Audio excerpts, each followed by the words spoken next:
Hey guys, want to do a quick video talking a little bit about the safe action trigger on a Glock. Basically how it works. It's real simple. It's a very simple concept, and I think it's a good idea. But anyway, this is a Glock 17. That's what I'm going to be using to demonstrate this real quick. No magazine in here. There's no round in the chamber. The gun is safety checked and cleared. Okay, so it's completely empty and safe to use for demonstration here.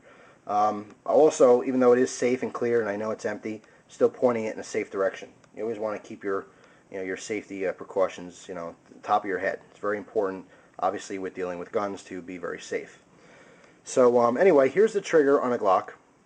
Now all these Glocks are going to be the same. This safe action trigger system is on every Glock and it is identical.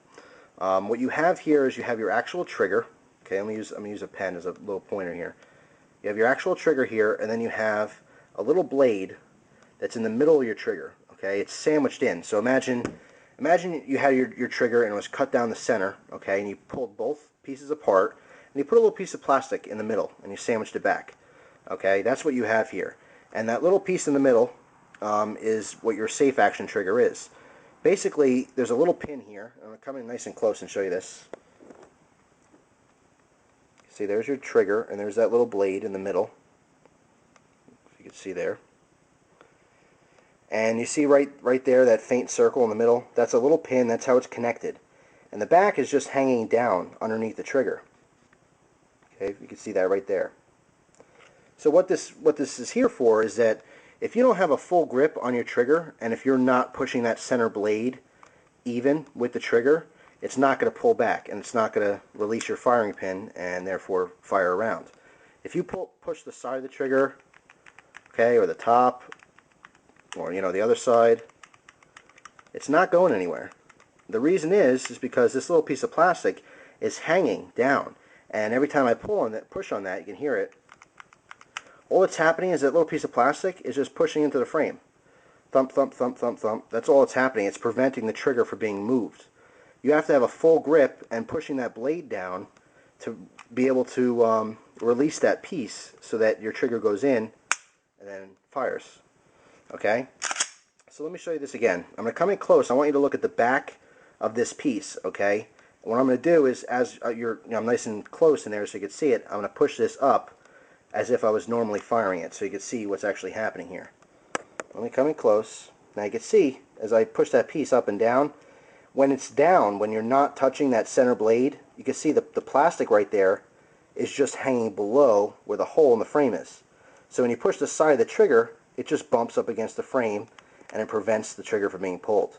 However, if you have a full grip, when you push that blade down, it lifts that up, and now the whole trigger can go up into the frame and, of course, fire.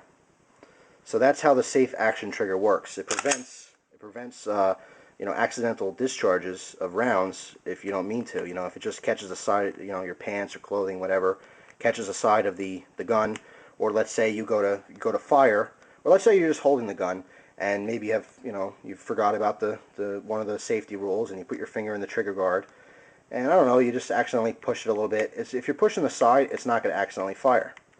Okay, technically there's no real accidental fires. I mean, if the gun fires, it's because you did something. The gun doesn't fire by itself. But this is just one of the safety precautions that the Glock has so that it doesn't go off when you don't mean for it to go off. Okay, you have to get a full grip on that. You have to push the blade down, which lifts it up so it can fit into the hole, and then you can pull your trigger, which would obviously release your firing pin in your slide. That would come forward and strike your primer in your rounds, and then the bullet would, of course, shoot out of your barrel. So that's how that works. Just wanted to make a little video explaining that. A lot of people ask me, what's the double trigger in the Glock for? What's that little piece there? Is the trigger broken? Because if you don't know, that's what it kind of looks like. It kind of looks like it's kind of broken and flopping around. But that's the safe action trigger for all Glocks. So I want to make a video explaining that. Hope you guys enjoyed it. Maybe you learned something. Maybe you already knew. Either way, maybe you were entertained, hopefully. But no matter what, I appreciate you watching. I always thank you for that. And I'll see you in my next video. Take care.